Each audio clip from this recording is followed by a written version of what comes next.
Madi-disappoint si tatay sa akin. Sigurado magagalit to kasi mataas ang expectation niya sa akin tapos ito nabuntis ako. Nang hindi ko alam kung sino at saan ang ama ng pinagbubuntis ko? No, hindi pwede. Napahagulgol ako. Hindi, hindi. Walang humpay sa pag-agos sa mga luha ko at nag-hysterical akong pinagsusuntok ang impis ko pang puson. Hindi pwede, ayoko nito. Nagulat ang ginang sa ginawa ko at kagad niyang hinawakan ng braso ko para pigilan ako sa ginawa ko at nilagay sa gilid ko. Nakita ko pa sa gilid ng aking matang umayos ng tayo ang lalaki nakasandal sa pader.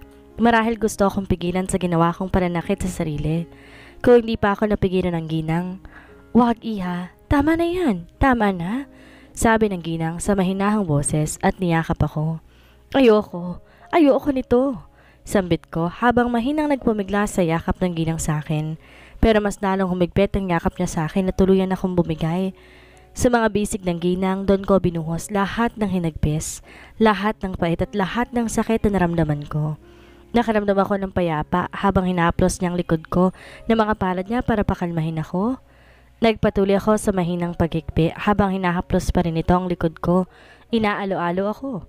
Dito nagsalita ni nagtanong, niyakap niya lamang ako.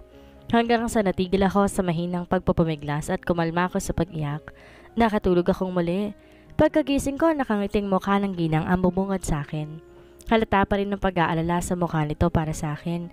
Andito pa rin pala siya at binabantayan ako. "Ma'am, pwede niyo na po akong iwan?" Saad ko at dahan-dahan akong bumangon. Maagap naman tong nakalalay sa akin. "Salamat po pala at pasensya na rin po sa abala. Bakit napakabait ng ginang sa akin?" Bigla na tuloy akong nahiya. Alam kong malaking abala to sa kanya at ng anak niya. Nang tinignan ko ang paligid, teka, wala na pala dito yung lalaki kanina. "Huwag mong isipin yon, iha. Kahit sino gagawin tong ginawa namin." Nakangiti pa rin itong turan. I doubted it. Bihira na lang gumagawa ng mabuti sa panahon ngayon. Di kagaya niya na may mabuting kalooban. Gusto pa sanang sabihin ng ginang pero hindi ko na ginawa. "Pasensya na po talaga sa abala, ma'am. Kaya ko na po. Maraming salamat po ulit." At pinilit kong ngitian ng ginang para maniwala to sa akin. Tinignan niya ako na mabuting parang nanansya. "Huwag mo na akong tawaging ma'am. Nanay Laura na lang." At ngumiti siya sa akin. "Ilang taon ka na pala at ano nga bang pangalan mo, iha? Taga dito ka ba sa Maynila?" Sunod-sunod pang tanong nito sa akin. 20 po, nay. Celine po ang pangalan ko. Nag-aaral lang po ako dito at taga Davao po talaga ako. Nahihiya ko pang sagot sa kanya. Iniisip siguro nito napakabata ko pa para mabuntis. Alam ba ng mga magulang mo to? Natahimik ako sa naging tanong niya. Kaya umiling na lamang ako. Malungkot ang mga mata nitong tumitig sa mukha ko. Dumalo kami ng opening sa branch sa maliit na restaurant ng anak ko dito at papunta kami sa ticketing station na makita ka namin ni Lewis. Muntikan ka ng matumba. "Padavaw ang ticket na bibilhin namin. Baka gusto mong sumabay sa amin." Matiim niya akong tinitigan. "Alam kong natatakot ka, iha. Kahit di mo sabihin, alam kong napakabigat nitong problemang dinadala mo." Sabi niya sa akin at nag-iwas ako ng tingin sa kanya. Napabuntong hininga siya. "Di ko sinasabing magtiwala ka sa akin kasi alam ko, ngayon mo lang ako nakilala pero handa ako makinig, iha. Pwede mong sabihin sa akin." Dugtong niyang sabi. At hinawakan niyang baba ko paharap sa kanya at mariing pinisel ang mga kamay ko. Kaya napatingin ako sa kanya. Naghihintay ang anyo ng mukha nito sa sasabihin ko. Alam ko hindi ko pa siya kilala pero magaan ang loob ko sa ginang. Sabi nila pag sa estranghero mo daw sabihin ng problema, mas mabuti daw kasi hindi ka nila huhusgahan tapos di rin naman dito kayo magkikita ulit. Kaya sinabi kong lahat sa kanya ang nangyari sa akin. Para ako nabunutan ng tinik pagkatapos kong sabihin ng lahat. Hindi ito nagtanong o nanghusga sa akin, bagkos walang pagdadalawang isip na niyakap niya ako habang mahina ako napahikbi. Yun naman ang tagpong naabutan ng anak nitong lalaki. Seryosong mukha nitong tinignan kami. Kagad namang lumambot ang aura nito nang bumaling ang tingin sa ginang sa kanya. Pagkatapos akong yakapin, dahan-dahang bumitaw. Pinalis pa nitong luha ko at saka hinarap ang lalaki. "Nakabili ka na ba, anak?" Tanong niya sa lalaki na bahagya lamang tango ang sagot nito. Pagkatapos bumaling sa akin ang ginang at ngumiti. "Ano, sasabay ka sa amin?" Tumango ako sa kanya. Kanina habang sinasabi ko, habang nangyari sa akin ng gabing iyon, tinanong niya ulit ako kung sasabay ba ako sa kanila pauwing Davao. Sumang-ayon naman ang anak ko kaya bininhan na rin ako ng ticket. ng anak niya. Nakalabas na rin ako ng ospital. Sila na rin ang anak ng ginang ang nagbayad sa charge ko. Nakakaya naman po sa inyo, Nay Lucy. Hayaan niyo't babayaran ko po kayo, Nay. Pagtatrabahuhan ko na lang po ito sa inyo. Nahihiya akong sabi sa kanya. Hay, nakong bata ka. Ayos lang yun. Makita kong maayos ang lagay mo ay sapat na, kaya huwag mo nang isipin yon. Habang nasa loob kami ng owner nila, galing kami sa boarding house. Kinuha ko na ang mga gamit ko doon. Napansin kong kanina pa hindi nagsasalita ang anak niya. Tahimik lang to mula kanina sa ospital. Hanggang ngayong nagmamaneho sa boarding house ko dahil kinuha ko na ang mga gamit ko doon. Napansin siguro nito ang pagtitig ko sa kanya kaya't napasulip to sa salamin ng sasakyan. Nagpang-abot ang tingin namin doon. Kagad kong iniwas ang mata sa kanya. Dahil nakadama ako ng hiya. Rush ang kinuha nilang plane ticket kasi may important matter daw silang pupuntahan sa Davao. Di na rin ako nagtanong pa kung ano yon. Nagpatianod na lang din ako at sumama sa kanila pa uwi ng Davao. May awa ang Diyos, iha. Hindi kanya pababayaan. Magtiwala lang tayo sa kanya. Sa Nay Laura at sa akin. Ngumiti ako sa kanya. Alam kong hindi yun naabot sa mata. Hanggang ngayon, hindi ko pa rin alam kung anong gagawin. Natatakot ako sa kung anong magiging reaksyon ng tatay kapag nalaman ito ang nangyari sa akin. Nabuntis ako at di ko alam kung saan at sinong ama. Isang retired army ang tatay at napakalaki na expectations ito sa akin. Sa bahay ito, batas sa amin. Kahit noon pa man high school ako, masyado tong mahigpit pagdating sa mga manliligaw ko. Niwala itong pinayagan na may umakit ng ligaw sa akin noon. Tsaka na lang daw kapag nakapagtapos na ako. Dahil di na daw nito hawak pa ang mga desisyon ko kapag nakapagtapos na ako.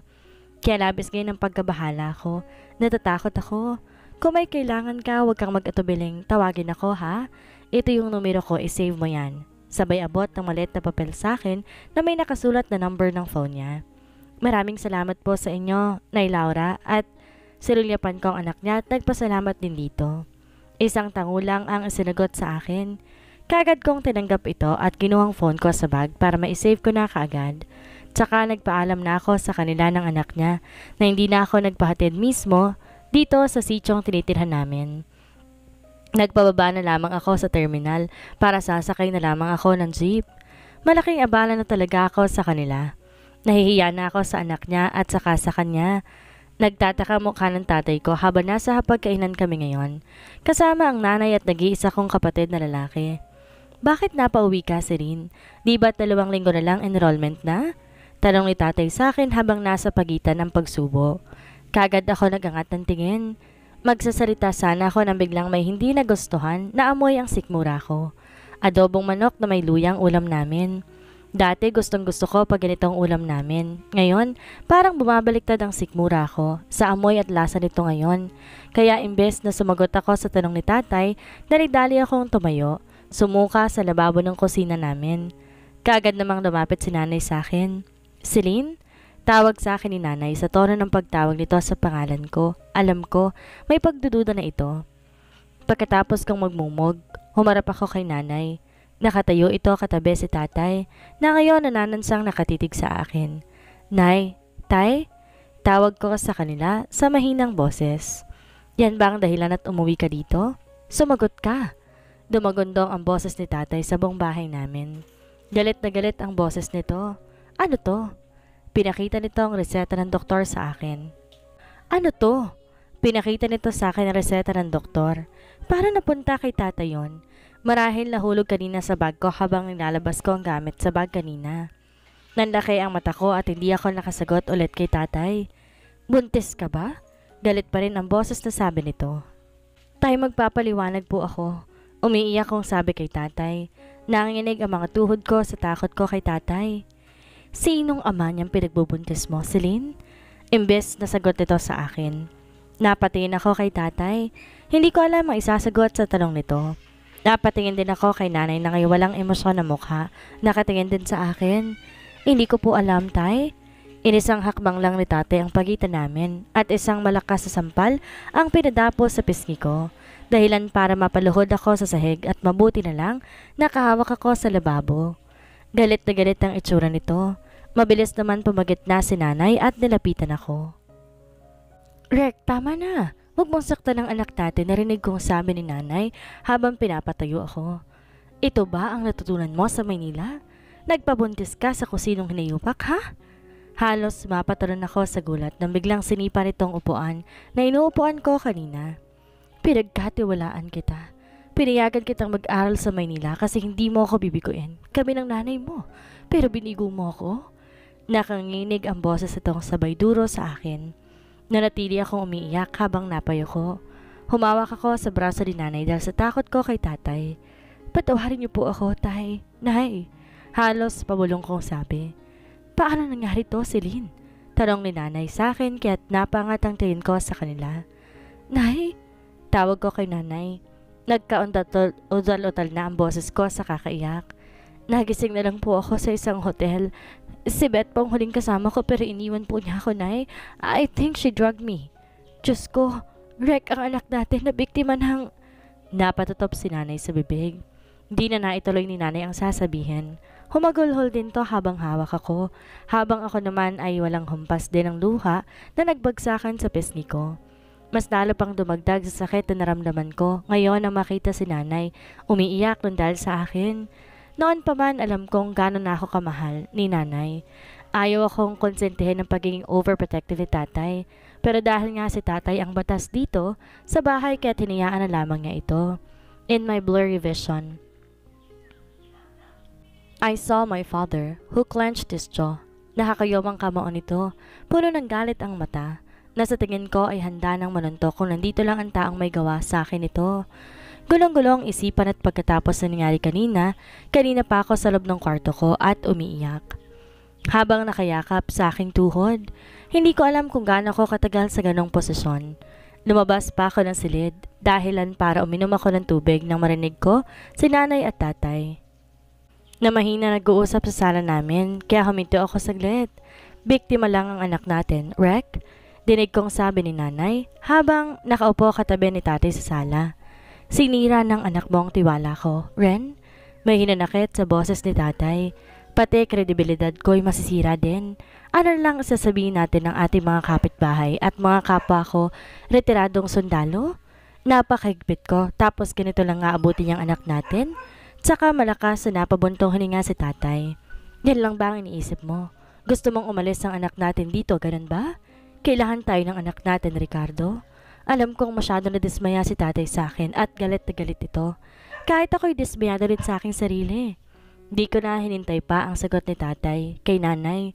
Bumalik agad ako na silid ko at kinuha na ang mga gamit ko at isinilid sa bag. Makulimlim pa lamang kagad akong bumangon para ihanda na ang lahat ng mga gamit ko. Aalis ako sa bahay namin. Ayoko nang dagdagan pa ang galit at sakit ni tatay nang dahil sa akin. Bago ko tuloy ang lumabas ng bahay, sinilip ko muna ang kapatid kong si Carl sa silid niya na mahimbing pang natutulog. Bago man lang ako umalis, makita ko sa huling pagkakataon ng kapatid ko. Babalik ang ate, Carl, pangako. At pagkatapos, tumapit naman ako doon sa kwarto nila nanay at tatay na mahimbing ding natutulog. Gusto ko pa sanang yakapin sila sa huling pagkakataon pero hindi ko na ginawa. Pero nag-iwan ako ng sulat sa lamesa namin bago ko lumabas ng bahay namin. Sa huling pagkakataon, nilibot kong aking paningin sa kabuuan ng loob ng bahay. Sa huling pagkakataon, nakadama ako ng paninikip ng dibdib habang impit akong umiiyak. Nakakalungkot ang isiping aalis ako sa bahay namin, kung saan ako lumaki at masayang kasama mga magulang ko at kapatid. Lumingon pa ako sa huling pagkakataon sa bahay namin bago ko tuluyang sumakay ng jeep. Halos kalahating oras na ako nakaupo lamang sa bench sa loob ng airport. Hindi ko pa alam kung saan talaga ang destinasyon ko. May ticket na ako, papuntang Maynila. Nagpabook lang ako para makapasok dito sa airport. Mabuti na lang at may natira pa akong konting ipon pero hindi ko alam kung hanggang saan lang kayang abutin ito. Umiiyak ako habang yakap ang bag na dala ko. Kahit ano pang pilit kong patahanin ng sarili ko, kumakawala pa rin ang mahinang hikbi ko. Hindi naman tong unang pag-alis ko sa amin, alam ko, pero magkaiba kasi ang rason ng una ngayon ay talagang aalis ako nang hindi nagpapaalam. Sa mga mahal ko, wala rin kasiguruduhan kung kailan ako makakabalik. May mga tao ring nakatingin sa akin. Nagtataka rin ng marahil ang mga ito kasi nandito ako ngayon sa public area. Napakalawak ng impes kong puson saka mahina akong bumulong.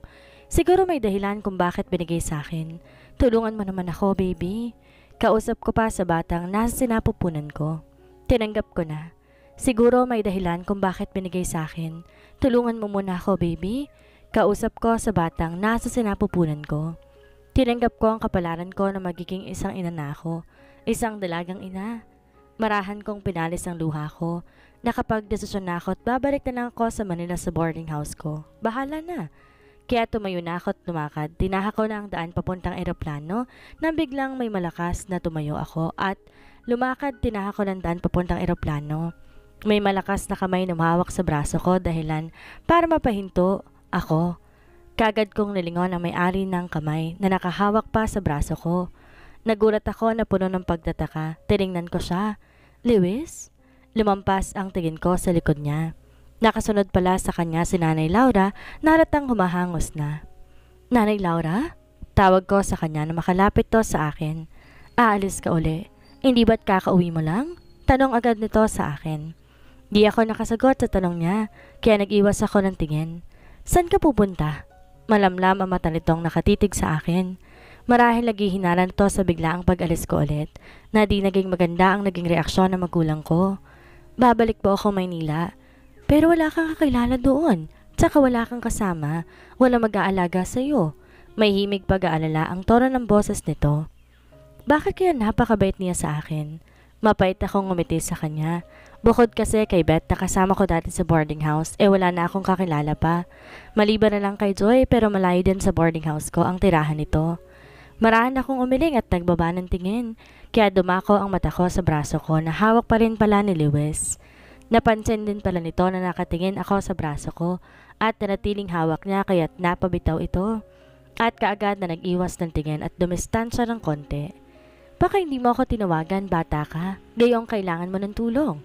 Nakakahiya na po, Nay Laura. Ayoko po kayong abalahin. Masyado na... Pero hindi niya na ako pinatapos pa na magsalita kagad akong hinawakan ni Nanay sa kamay.